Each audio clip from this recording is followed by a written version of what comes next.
Lembra que o Bolsonaro contou essa história na campanha? Pois é, o Castelo começou a pôr ordem na casa. Imaginava ele que, contornando a crise política, podia restabelecer e consolidar a democracia. Castelo fez um grande favor ao país quando determinou que só podiam existir dois partidos, Arena, Aliança Renovadora Nacional, e MDB, Movimento Democrático Brasileiro. Não tinha fundo partidário, não tinha fundo eleitoral, tá legal, pessoal? Castelo Branco fez reformas econômicas e tributárias, mas os comunistas estavam revoltados e explodiram uma bomba no aeroporto dos Guararapes, em Recife. Eles queriam matar o general Costa e Silva, que Castelo escolheu como sucessor. Castelo era antifascista e, antes de entregar a presidência, fez a Constituição de 1967 e foi bonzinho. Não colocou lá qualquer ato institucional nem dispositivo autoritário. Costa e Silva, ao contrário, tinha um viés mais autoritário e endureceu o governo. Fez isso porque os comunistas estavam tocando terror no Brasil. Queriam derrubar o governo na amarra para transformar isso aqui numa ditadura do proletariado. Os caras eram violentos. Tiro, porrada e bomba, além de sequestros e assaltos. Ainda matavam os próprios companheiros quando desconfiavam de traição. Isso encheu o saco do Costa e Silva, que acabou decretando o AI-5. Ele fechou o Congresso Nacional, cassou mandatos, inclusive o pai do Dória, e reprimiu legal os comunistas. Costa e Silva teve um AVC e não terminou o mandato. Uma junta militar indicou o general Médici para o cargo. Apesar de ter sido o período de maior repressão aos terroristas, com prisão e enfrentamento tático de guerrilha, que matou um monte de comunistas, Médici reabriu o Congresso e não cassou ninguém. Dá para desconfiar, não dá não? No início da década de 70, o mundo fervia na área cultural. A partir das ruas de Paris, tomadas pelos estudantes em maio de 1968, houve uma revolução social global, uma inversão de valores morais, ruptura política entre conservadores e liberais e econômica entre comunismo e capitalismo. Cortina de ferro dividindo o mundo. O Brasil tinha censura, mas não impedia festivais de música, não impedia a criatividade. Chico, Caetano, Gil e muitos outros ganharam fama e muito dinheiro nessa época. E as universidades já estavam a todo vapor. Todo vapor mesmo, pessoal. A maconha já rolava nos campos. Uma abelha me contou que foi uma ideia, uma tática do general Golbery Couto e Silva.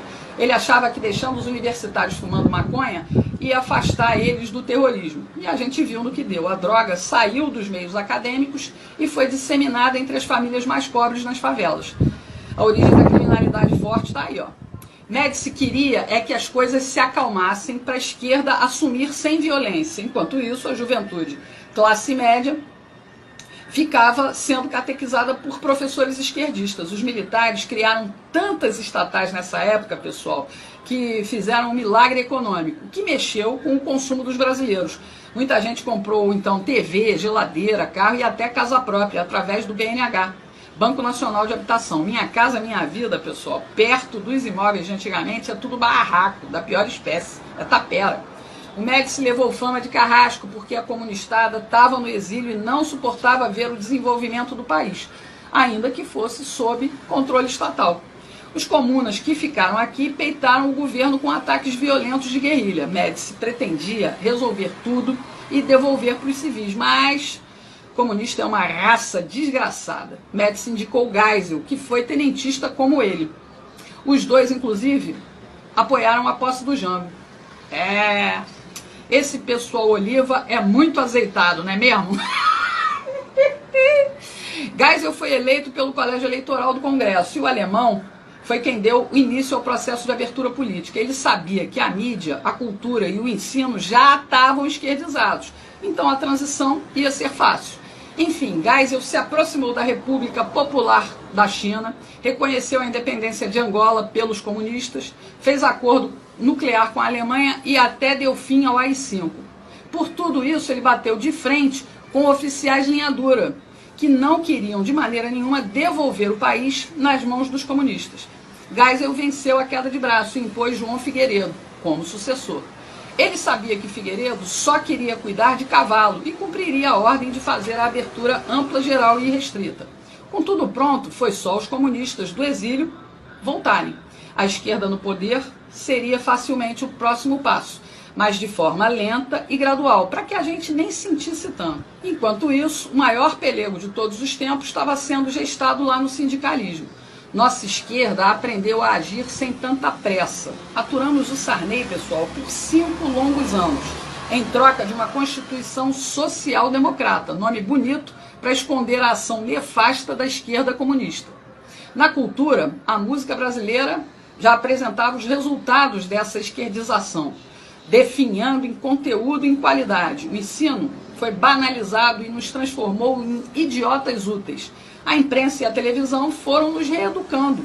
Sem perceber, fomos renegando a família, a pátria e Deus. Tudo em nome de justiça social. Bem devagarinho, para que a gente não sentisse nada e não tivesse forças para reagir. Mensagens progressistas para moldar um novo Brasil, politicamente correto. Tivemos um soluço com a eleição do Collor, mas o sistema estava dominado e o corrupto egoísta dançou. Surgiram os caras pintados